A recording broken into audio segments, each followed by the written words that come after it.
जमलेल्या माझ्या तमाम हिंदू बांधवांनो, भगिनींनो, मातांनो,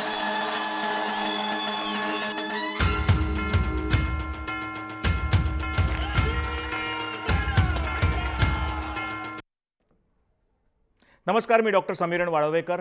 शिवसेना काल, आज आणि उद्या या विशेष कार्यक्रमात आपल्या सगळ्यांचं मनापासून स्वागत. शिवसेनेचा सुवर्ण महोत्सव, एखाद्या संस्थेला 50 वर्ष पूर्ण होणं ही महाराष्ट्रात तशी मोठी गोष्ट मानली जात नाही, पण शिवसेनेची 50 वर्ष हा मात्र एक निश्चित मोठा सोहळा मानावा लागेल, एक निश्चित मोठी औचित्यपूर्ण घटना मानायला लागेल. कारण एक संघटना, एक स्वप्न बाळासाहेब ठाकरेंनी बघितलेलं, त्या स्वप्नाची पूर्तता झालेली त्यांना स्वतःलाच बघायला मिळणं आणि स्थापनेनंतर काही काळातच 25 ते 30 वर्षाच्या काळातच महाराष्ट्रामध्ये सत्ता काबीज करणं ही सगळी स्वप्न बाळासाहेबांनी खरी करून दाखवली. एक संघटना जी मराठी माणसाची अस्मिता, मराठी माणसाचे प्रश्न, भूमिपुत्राचे प्रश्न घेऊन पुढे आली. 80% समाजकारण आणि 20% राजकारण म्हणता म्हणता 100% राजकारण कधी झालं ते कोणाला कळालंच नाही. या शिवसेनेच्या भविष्य काळाबद्दल बोलताना आपण आढावा घेणार आहोत, तो थोडासा भूतकाळाचा आणि सध्याच्या वर्तमानाचा. रोजच्या बातम्यांमध्ये एक दिवस असा जात नसेल ज्यामध्ये शिवसेनेचा उल्लेख नसेल, कारण महाराष्ट्राच्या राजकारणामध्ये शिवसेनेला वगळून किंवा गाळून तुम्हाला पुढेच जाता येणार नाही. आजच्या या विशेष चर्चेमध्ये आपण भाग्यवान आहोत, कारण तितकेच ताकदीचे, अनुभवी आणि ज्येष्ठ पत्रकार, संपादक आपल्याबरोबर आलेले आहेत.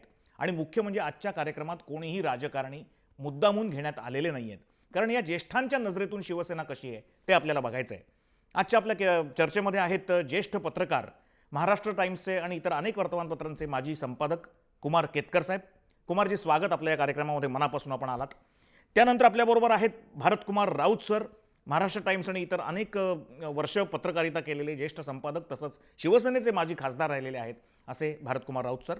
आणि शिवसेनेचा ज्यांचा विशेष गाढा अभ्यास आहे, महाराष्ट्र टाइम्स आणि इतर अनेक वर्तमानपत्रांमध्ये ज्यांनी आजपर्यंत लिखाण केलेलं आहे, सध्या सकाळचे राजकीय संपादक आहेत असे ज्येष्ठ पत्रकार आणि संपादक प्रकाश अकोलकर.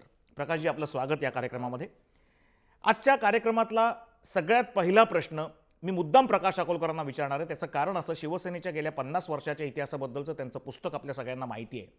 आजच्या कार्यक्रमामध्ये प्रकाशजी आणि कुमारजी आणि राऊत साहेब, आपला उद्देश असा असणार आहे की खूप साऱ्या इतिहासाच्या गोष्टींवर बोललं जातं, पण शिवसेनेच्या एकूण कामगिरीचं एक जर ॲनालिसिस, विश्लेषण करायचं असेल तर वर्तमान आणि भविष्य याच्यावर थोडासा जास्ती भर देत ज्या गोष्टी शिवसेनेच्या जनतेपुढे आलेल्या नाही आहेत अशा गोष्टींचं विश्लेषण करण्याचा आपण प्रयत्न करूया. प्रकाश अकोलकर, पहिला प्रश्न तुम्हाला.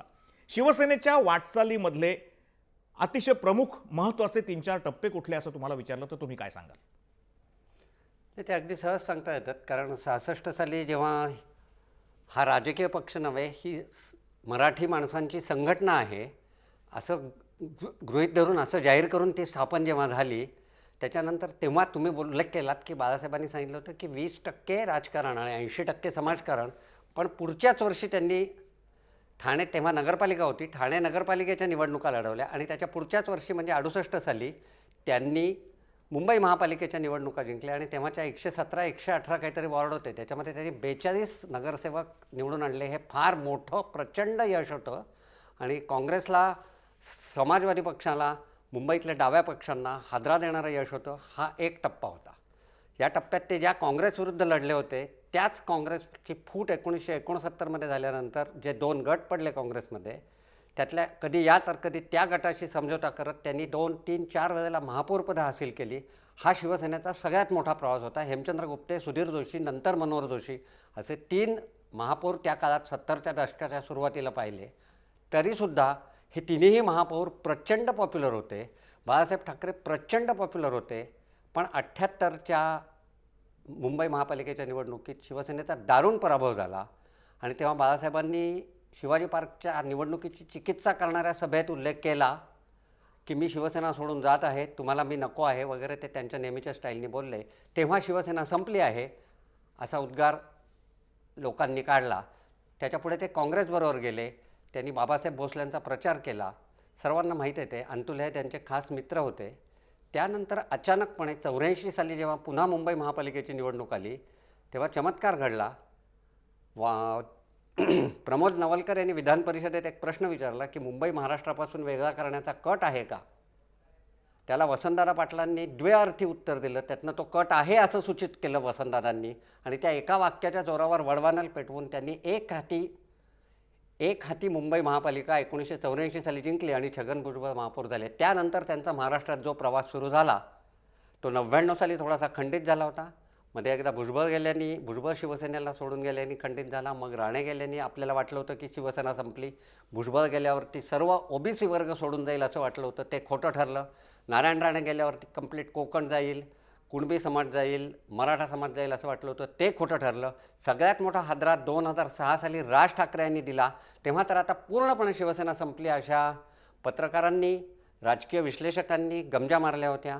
बाळासाहेब भित्रे होते. बाळासाहेबांच्या समोर राजनी मोठं आव्हान उभं केलं होतं. 2009 साली ते आव्हान प्रत्यक्षात आलं. 2009ला मुंबईत शिवसेनेपेक्षा जास्त आमदार राज ठाकरे यांनी निवडून आणले. पुढे चित्र बदललं. उद्धव ठाकरे यांच्या हातात धुरा आली आणि बाळासाहेब गेल्यानंतरसुद्धा मराठी माणसांचा तो समूह शिवसेनेच्याच मागे उभा आहे. हे मोदी लाटेत 63 आमदार निवडून आणून उद्धव ठाकरे यांनी दाखवून दिलं. मला वाटतं थोडक्यात अकोलकरांनी आढावा घेतलाय. मला जायचं केतकर सरांकडे. केतकर सर, एक आपल्याकडून जाणून घ्यायला आवडेल, केवळ महाराष्ट्रातच नाही, एकूण अनेक राज्यांमध्ये आपल्या देशामध्ये प्रादेशिक पक्षांची एक परंपरा दिसून येते. ममता असतील, जयललिता असतील, अगदी आसाम गणसंग्राम परिषद असेल, ईशान्येकडची राज्य असतील किंवा नितीश कुमार असतील, या सगळ्या प्रादेशिक पक्षांमध्ये तुम्ही शिवसेनेचं वेगळेपण कसं मांडू शकाल? त्याचं कारण तुमच्या आधीच्याही अनेक भाषणांमधनं किंवा वक्तव्यांमधनं तुम्ही शिवसेनेच्या पहिल्या सभांपासून शिवसेना बघितलेली आहे. काय सांगाल तुम्ही शिवसेनेचं प्रादेशिक पक्ष म्हणून वेगळेपण? नाही, पहिली गोष्ट म्हणजे एक लक्षात घे, मगाशी तुम्हाला असा दुसरा पक्ष आहे का की जो 50 वर्ष टिकून आहे? तर आता पक्षातनं काही माणसं बाहेर पडण्याला पक्षातली फूट म्हणत नाहीत. पक्षातली फूट न पडता 50 वर्ष टिकलेला हा एकमेव पक्ष आहे. आता नाहीतर DMK, त्यांची स्थापना 1964ची आहे. 66ला प्रत्यक्षात ते राजकारणात उतरले, 67ला ते राज्यावर आले. त्याच्यानंतर अण्णा DMK 80 साली बाहेर पडला, म्हणजे त्याच्यातही फूट पडली. काँग्रेसमध्ये तर अनेक फुटी पडल्या, पण 1969ची सिंडिकेट आणि नंतर इंदिरा काँग्रेस असा एक मोठा, कम्युनिस्ट पक्षातही फूट पडली. शेका पक्ष असा एकही पक्ष नाही, अगदी नॅशनल कॉन्फरन्स सकट, की ज्याच्यामध्ये फूट पडली नाही. शिवसेनेमधनं बाहेर लोक गेले, पण शिवसेनेत ज्याला अशी व्हर्टिकल फूट म्हणतात तशी पडलेली नाही. इतकंच नव्हे तर त्याचा संस्थापक आणि नेता हा थ्रूआउट 50 वर्ष एकच आहे. म्हणजे आता गेली 4 वर्ष वजा जातात, 3 वर्ष वजा जातात, असं पण कुठे घडलेलं नाही. ठिकठिकाणी ते नेतेसुद्धा बदललेले आहेत. अगदी काँग्रेस पक्षात बदललेत, DMK पक्षात बदललेत, सगळ्या पक्षांमध्ये बदलले आहेत. त्यामुळे एक नेता, तोच संस्थापक आणि त्याचाच पक्ष थ्रूआउट एकच राहिला, असा पक्ष महाराष्ट्रात नव्हे, देशात कुठे नाही. पण असं असलं तरी बाकीच्या ठिकाणी, बाकीच्या राज्यांमध्ये अशा एकत्र असलेल्या प्रादेशिक पक्षांना स्वतःच्या बळावर सत्तेवर येता आलं. शिवसेनेला आजपर्यंत स्वतःच्या बळावर सत्तेवर येता आलं. त्याच मुद्द्याचं पुढे उत्तर असं आहे की त्या अर्थाने शिवसेना प्रादेशिक पक्ष नाही आहे. ज्या अर्थाने आपण प्रादेशिक पक्षांची व्याख्या करतो त्या अर्थाने तो प्रादेशिक पक्ष नाही आहे.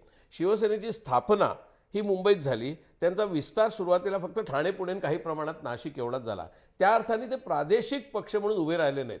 इतर प्रादेशिक पक्षांचं वैशिष्ट्य काय आहे की जे शिवसेनेकडे नाही? त्या प्रादेशिक पक्षांचा सामाजिक पाया किंवा राजकीय पाया सामाजिकच्या माध्यमातून हा शेतीवर क्षेत्रात आहे. बिहारमध्ये असेल, उत्तर प्रदेशात असेल, मध्य प्रदेशात असेल, तामिळनाडूमध्ये असेल, त्यांचा ग्रामीण आणि ॲग्रिकल्चरल बेस आहे. शिवसेनेचा बरोबर उलट आहे. शिवसेनेचा मुख्यतः जो बेस आहे तो मुंबई आहे किंवा नंतर ठाणे पुणे आहे. ठाणे जवळ एक प्रकारे पुणे मुंबईचंच हे उपग्रह असल्यासारखं आहे. त्यामुळे त्या पार्श्वभूमीवरती ग्रामीण सहभाग असल्याशिवाय प्रादेशिक पक्ष त्या अर्थाने उभा राहू शकत नाही जर तुम्हाला तो मास असेल. कारण अजूनही आपल्या देशातली ग्रामीण लोकसंख्या जवळजवळ 60% आहे आणि शहरी लोकसंख्या आत्ता 40% आहे. त्यावेळेला तर अजूनही चित्र वेगळं होतं. त्यावेळेला शहरी लोकसंख्या 25% होती आणि ग्रामीण महाराष्ट्र जवळजवळ 75% होता. ग्रामीण महाराष्ट्रामध्ये काँग्रेसचं पूर्ण स्थान बळकट अगोदरपासून होतं. म्हणजे गंमत अशी आहे की एवढी पडझडून सुद्धा काँग्रेसला काही प्रमाणात ग्रामीण महाराष्ट्रात स्थान आहेच. तशाच प्रकारे इतर शेकापला काही प्रमाणात कोकण आणि काही प्रमाणात मराठवाड्यात स्थान होतं. त्या अर्थाने शिवसेनेला काहीच नव्हतं. त्यामुळे ग्रामीण महाराष्ट्र उभा राहिल्याशिवाय शिवसेनेला प्रादेशिक महत्त्व, प्रादेशिक स्थान उभं करणं हे तेवढं सोपं नव्हतं, किंबहुना कठीण होतं. आणि आत्ता काही प्रमाणामध्ये म्हणजे विशेषतः गेल्या निवडणुकीनंतर आपण म्हणू शकतो की ते जरासं प्रादेशिक रूप धारण करतायत. परंतु ह्या इतर पक्षांची जर तुलना केलीस त्या पक्षांची प्रादेशिक म्हणून या पक्षाची तुलना होऊ शकत नाही. एक शेवटचा यातला मुद्दा असा आहे की भारतीय जनता पक्षाने कायम म्हणजे जवळजवळ माझ्या आठवणीप्रमाणे गेले 25-30 वर्ष विदर्भ हा एक वेगळा मुद्दा चालू ठेवला आहे त्यांच्या प्रचारातनं, कधी त्यांच्या मॅनिफेस्टोमधनं.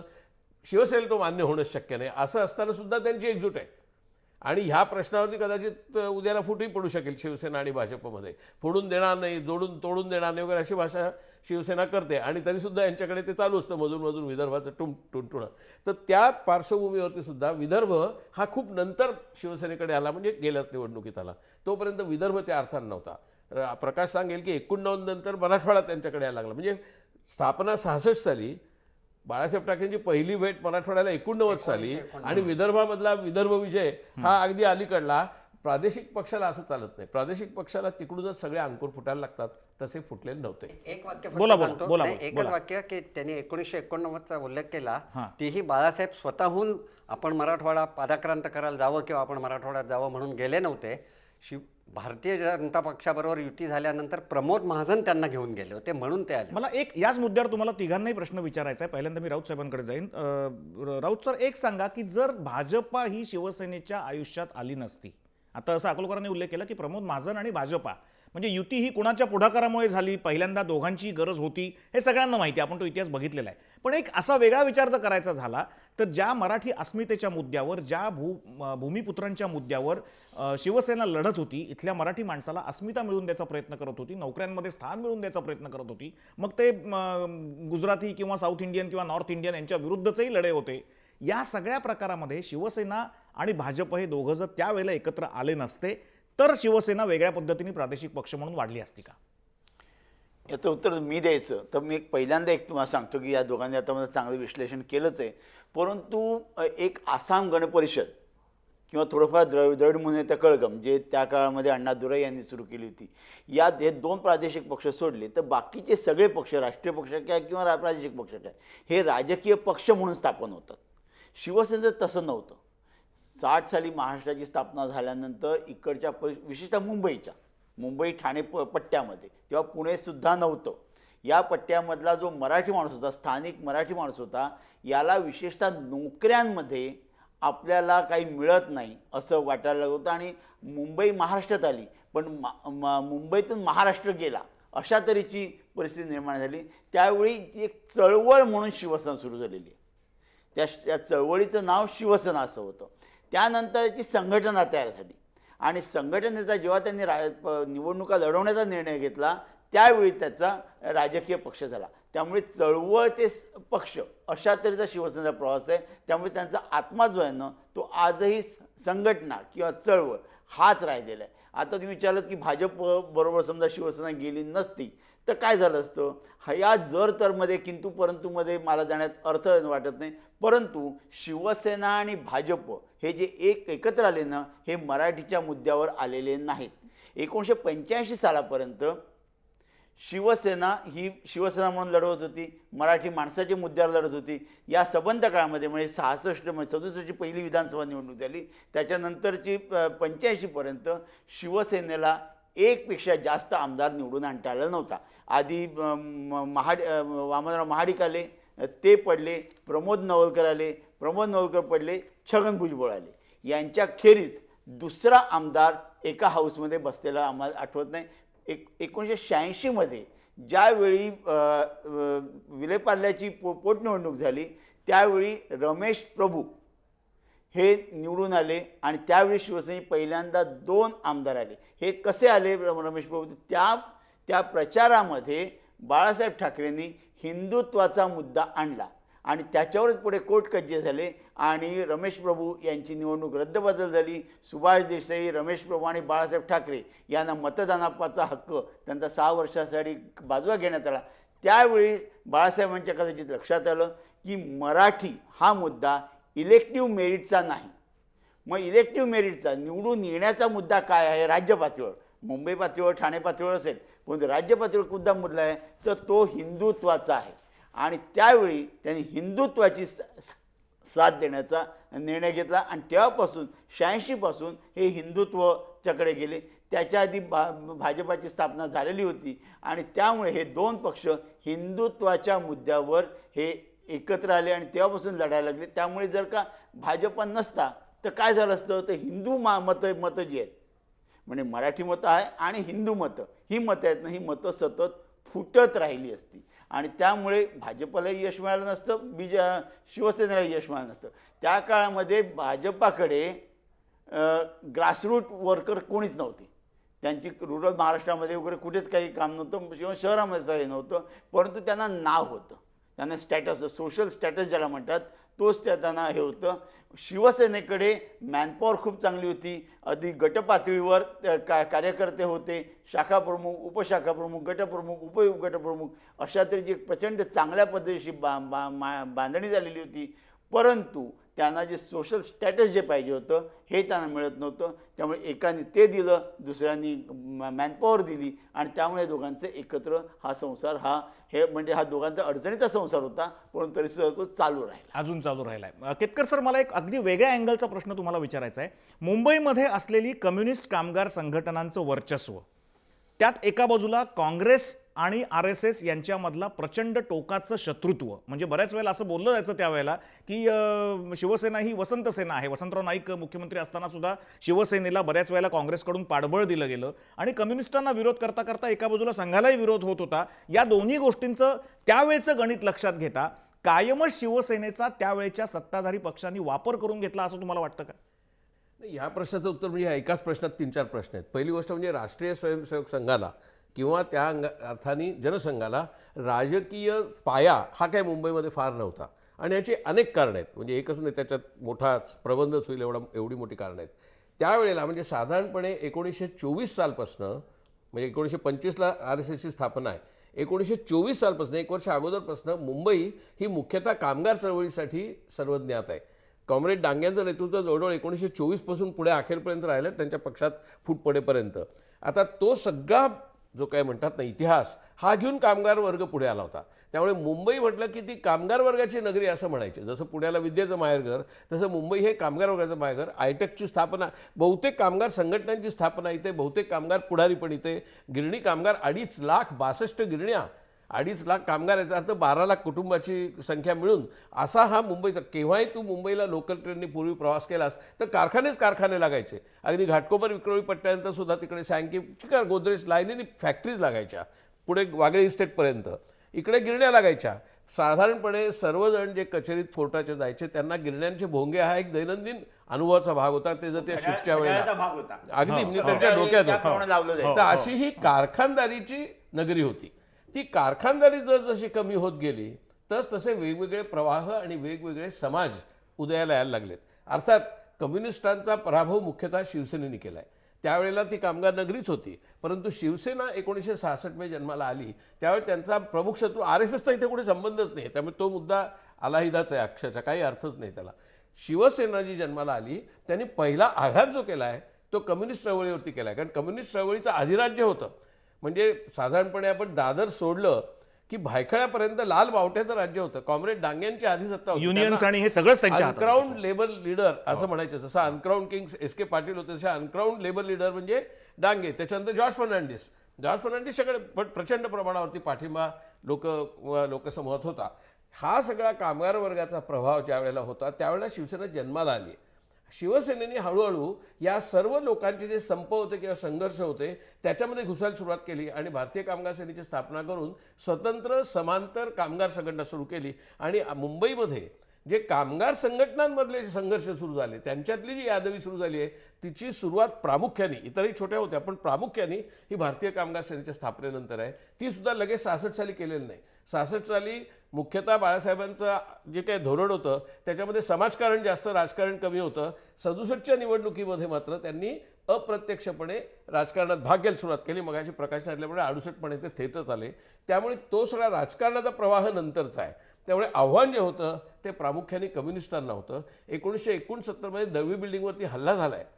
1970 मध्ये कृष्णा देसाईंची हत्या झाली आहे. असा तो सगळा तरीसुद्धा 1973-74 मध्ये गिरणी कामगारांचा प्रचंड मोठा संप बऱ्याच अंशी यशस्वी झाला होता. म्हणजे हे सगळं असताना तेव्हा गिरणी कामगारांमध्ये शिवसेनेला बेस नव्हता. मला वाटतं ती पहिलीच निवडणूक होती कृष्णा देसाईंच्या हत्येनंतर शिवसेनेने निवडणूक जिंकली होती. नाही, ती त्याच्यानंतर 1970 सालची कृष्णा देसाईच्या वामनराव महाडिक हत्येनंतर वामनराव महाडिक. सरोजिनी देसाई उभ्या राहिल्या आणि वामनराव महाडिक त्यांच्या विरोधात उभे राहिले आणि ते निवडून आले. आणि त्यावेळेला कृष्णा देसाईचा खून झालेला असून सुद्धा सर्वसामान्य लोकांना वाटलं तर सहानुभूती त्यांच्या बाजूला ती गेली नाही. म्हणजे त्या अर्थाने शिवसेनेने कामगार वर्गात जम बसवला तरी सुद्धा त्यामुळे लोकांना असं वाटलं की 1973-74च्या संपामध्ये शिवसेना भेद पाडू शकेल. ते पाडू शकली नाही. तो 73-74चा कॉम्रेड डांगेच्याच नेतृत्वाखाली संप झाला. तो बऱ्यापैकी यशस्वी झाला. त्यामुळे कामगार वर्गातलं त्यांचं स्थान हे साधारणपणे 1980 नंतर आपल्याला जास्त दिसायला लागतं. जरी 73 ते 80 मध्ये एक महत्त्वाची घटना जी कुठे जास्त कोणी त्याचा उल्लेख करत नाही ती म्हणजे गोदरेजमध्ये एक मोठा संप झाला. त्या गोदरेज संपाचं नेतृत्व काही प्रमाणात मनोज जोशी आणि काही प्रमाणात दत्ताजी साळवी यांच्याकडे होतं. भारतातला म्हण किंवा मुंबईतला म्हण थेट सब इन्स्पेक्टरचा आणि पोलीसचा डोक्यामध्ये दगड घालून ठार केलेला प्रसंग हा तिकडे नक्षलवादी वगैरे सोडून दे पण मुंबई महाराष्ट्रातला हा पहिला आहे प्रसंग 73-74 मध्ये. त्याच्यामुळे एकदम वातावरण खूप तंग झालं. पुढे तर गोदरेजच्या वरती एक चाकू हल्ला सुद्धा झाला. त्यावेळेला मी इकॉनॉमिक टाइम्सचे वार्ताहर होतो. मी सगळं कव्हर केलं आहे. मोर्चा वगैरे सगळं मी कव्हर केलं आहे. तेव्हा मला ते माहिती आहे. तर त्या अर्थाने हिंसेचा प्रवेश कामगार संघटनांमध्ये झाला आणि त्याच्यानंतर ती कामगार संघटनेमध्ये शिवसेना आल्यामुळे मग शिवसेना आणि कम्युनिस्ट मग कम्युनिस्ट ओहोटीला लागले आणि शिवसेना टूक ओव्हर इन बिटवीन. त्यांना दत्ता सामंतांची संघर्ष करावा लागला. 1980-81च्या संपामध्ये दत्ता सामंत प्रमुख होते. पण हळूहळू शिवसेनेनी राजकारणामार्फत आणि भारतीय कामगार सेनेमार्फत केवळ आपला पूर्वीचा असलेला बेस सोडून इतर वर्गांमध्ये म्हणजे मुख्यतः कामगार वर्गामध्ये मोठ्या प्रमाणात प्रवेश केला. हे त्या मुंबईवरती त्यांचं अधिराज्य प्रस्थापित करण्यातला एक प्रवासातला भाग. मला माहिती आहे याच्यावर राऊत सरांना बोलायचं आहे. राऊत सर आणि अकोलकर सर मी एक विनंती करतो. एक छोटासा ब्रेक घ्यायचा आहे आपल्याला. पण हाच शिवसेनेने आपलं बस्तान बसवण्याचा जो काळ होता विशेषतः कम्युनिस्ट मोठा एक वर्ग तिथे नेतृत्वामध्ये असताना त्यावेळेला शिवसेनेने आपलं कसं जम बसवलं हे कितकर सरांनी सांगितलं. मी तुमच्याकडे येतो राऊत सर आणि अकोलकर. त्याच्या आधी आपण एक छोटीशी विश्रांती घेऊयात आणि हा सगळा पुढे चर्चेचा भाग चालू ठेवूया. छोटी विश्रांती. जमलेल्या माझ्या तमाम हिंदू बांधवांनो भगिनींनो मातांनो